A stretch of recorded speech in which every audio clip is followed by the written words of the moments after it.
I think resilience within an organization, as within individuals, really represents the ability to understand the environment in which you're operating in, to understand what the resources and skills that you need to have to be able to operate successfully in that environment, and to be able to manage and sort of shepherd those resources to their best. Absolutely, because we live in a world where you are really scrutinized by the widest range of interested parties, not just your immediate stakeholders, but people from wider society and further afield from where your business or your organization is centered. So you have to be able to respond to that, and you also have to be able to understand what the questions are being asked of you. Because I think a lot of the time, organizations sort of respond to something without fully understanding what they're being asked, and that causes further confusion and further distrust.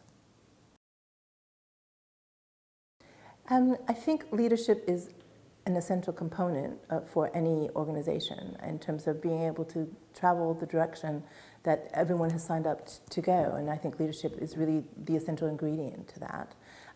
But I think leadership is a combination of things. And we talked earlier today at the lunch we had about the combination of sort of being tough and hard as nails and really, sort of the person in charge. And does that mean that you can have the emotional intelligence and the understanding of what the organization is made up of and the people and the sort of constituents of your organization and being in tune with that? And I would say that you have to have all of those components in place to be a strong leader. And I think a good leader will understand that resilience has to be part of the legacy, because that leader is not going to be there, from forever.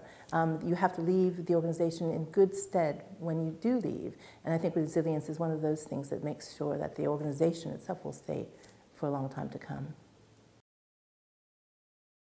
Well, for me, one of the most important things that organizations should do, and I think organizations are still not as good as they could be about it, is to really increase the diversity.